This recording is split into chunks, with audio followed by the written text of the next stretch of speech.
पाटलिपुत्र विश्वविद्यालय के कुलपति डॉक्टर इंजीत सिंह पहुंचे हिलसा।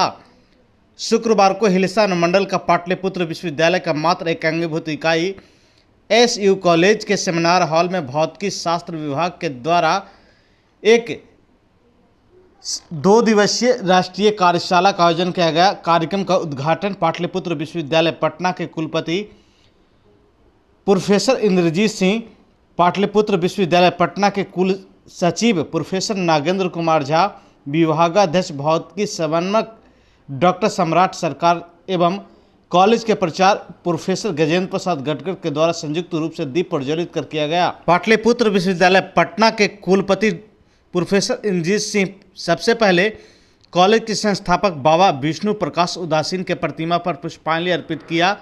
उसके बाद उन्होंने नए फिजिक्स लैब के कार्यक्रम के अंतर्गत अलग अलग एक दर्जन से अधिक टेबल एवं लैब से संबंधित मॉडल प्रोजेक्ट प्रस्तुत किए गए, जिसमें आए हुए सभी अतिथियों के द्वारा घूम घूम कर अवलोकन किया गया।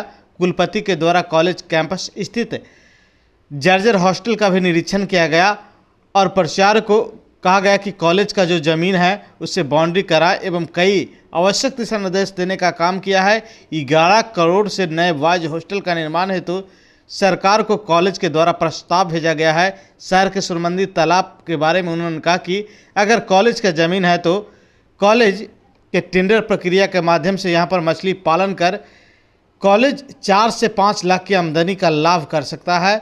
इस दौरान अपने संबोधन में पाटलिपुत्र विश्वविद्यालय के कुलपति ने महाविद्यालय के विकास की सराहना किया और कहा कि एसयू कॉलेज के संस्थापक झक्कड़ बाबा के करीब 70 वर्ष पूर्व जो उन्होंने इस ग्रामीण क्षेत्र में शिक्षा का अलख जगाया था, वह ग्रामीण क्षेत्र में आज लोगों को लाभ मिल रहा है, बल्कि नई भविष्य के विद्यार्थियों को कई प्रकार की ऊर्जा मिल रहा है।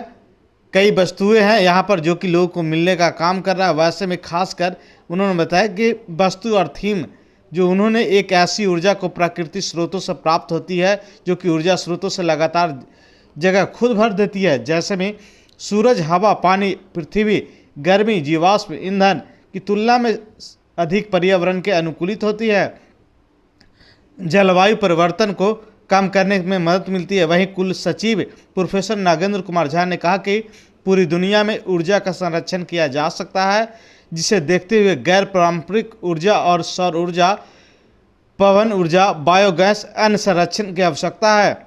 आयोजक सचिव डॉक्टर सम्राट ने कहा कि पर्यावरण संरक्षण से जीवाश्म ईंधन उपयोग की तुलना में ग्रीन हाउस जैसे उत्सर्जन कम करती है, जिससे जलवायु परिवर्तन का कार्य करने में मदद मिलती है। Indian association physics teachers union के प्रोफेसर बीवी राय, professor Santosh Kumar, professor Ayaan Mukherjee, professor Anita सागर, प्रोफेसर AK भास्कर ने विषय बिंदु पर थीम पर अपनी बात को रखने का कार्य किया है। कार्यक्रम में महाविद्यालय के पिछले गतिविधियों के बारे में डॉक्यूमेंट्री पेश किया गया है, जिसमें तकनीकी सत्र विषय के बारे में जानकारी दिया है। इससे पूर्व कॉलेज के प्राचार्य गजेंद्र प्रसाद गदगर के द्वारा अतिथियों का स्वागत एवं कॉलेज में प्रगति कॉलेज कैंपस में पौधारोपण करने का भी काम किया गया है। मंच का संचालन प्रोफेसर PC चौरसिया, पिंकी कुमारी ने किया।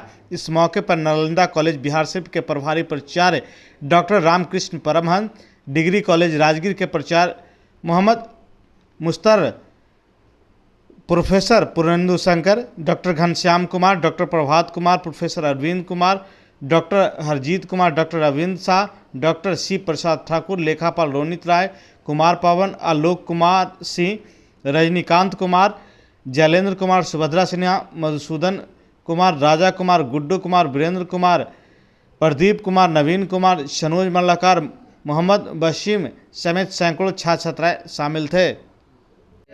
पाटलिपुत्र विश्वविद्यालय का एक कॉन्स्टिट्यूएंट कॉलेज है जो हिलसा के अद्र ग्रामीण क्षेत्र में मानिए, और इसके अंदर लगभग मेरे को आज पता चला कि 6000 छात्र पढ़ते हैं जो विभिन्न संकायों में अपनी शिक्षा ग्रहण कर रहे हैं।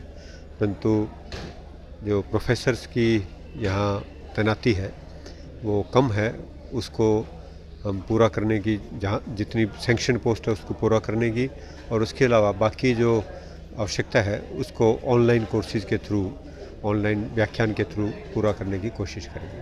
सर, सतत और नवीकरणीय ऊर्जा पर बल दिया जा रहा है, उसके लिए कार्यशाला का आयोजन किया गया, क्यों जरूरी है मैसेज? ये ज़रूरी, देखिए ये रिसोर्सेज जो नेचर ने हमें दिए हैं, प्रकृति ने जो दिए हैं, वो इनफिनाइट नहीं है, वो फिनाइट है, कभी न कभी ख़त्म होंगे। परंतु और भी नेचर ने हमें दिए हैं जो इनफिनाइट भी है, जैसे सूर्य की रोशनी है। यदि हम उसी को सहेज लें तो उसके जो फॉसिल फ्यूल को या और कोयला को जला के जो एनर्जी पैदा करते हैं उसके अंदर पॉल्यूशन भी होता है। आज के दिन और भी इस तरह की तकनीक है कि हम सूर्य की रोशनी को संजो सकते हैं। जो ऊर्जा है वो अपनी फॉर्म चेंज करती है, वो नष्ट कभी नहीं होती। सूर्य की रोशनी है, उससे यदि हम बिजली बनाएंगे, वो बिजली ऊर्जा के सौर ऊर्जा विद्युत ऊर्जा में बदल जाएगी।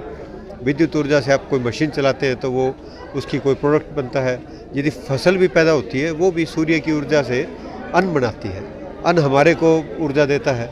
तो ऊर्जा फॉर्म अपना चेंज करती है, परंतु हमें ये देखना है कि उसको कितनी हम किफ़ायती तरीके से इस्तेमाल करें और उसका बर्बादी ना करें, और जो दूसरे स्रोत हैं उनको उनकी तरफ ज़्यादा ध्यान दें, ताकि पॉल्यूशन जो हो रहा है वर्ल्ड के अंदर, जो हवा यदि ख़राब होगी तो ये मानिए कि प्रत्येक जीव जंतु, प्रत्येक पक्षी के लिए, हर उसके लिए ख़राब होगी जो इस संसार में सांस लेता है।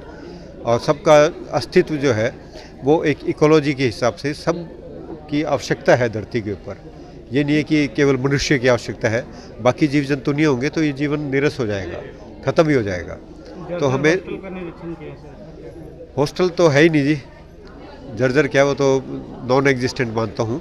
हाँ, उसके अंदर ईंट जरूर है। मैं तो इनको कहता हूँ कि पहले तो अपना कब्जा करिए, अपना जो एरिया है उसके अंदर अतिक्रमण ना हो, इसलिए अपनी बैरिकेडिंग, वो फेंसिंग या दीवार बनवाई जाए। और साथ में सरकार को इन्होंने प्रपोजल भेज रखा है 11 करोड़ का बॉयज़ हॉस्टल का, वो मंजूर होगा तो मैं भी कोशिश करता हूँ, क्योंकि इसकी जो लोकेशन है ये लगभग मध्य पड़ती है नालंदा और पटना के। तो ये एक तौर पे हब के तौर पे विकसित हो सकता है ये विद्यालय। इसके पास ज़मीन बहुत है, अतिक्रमित होगी काफ़ी संख्या में, परंतु फिर भी है इनके पास। एक इनके पास ये तालाब है, इसको भी ये आमदनी का स्रोत बना सकते हैं। ये इसके बारे में भी सरकार से बात की जा सकती है।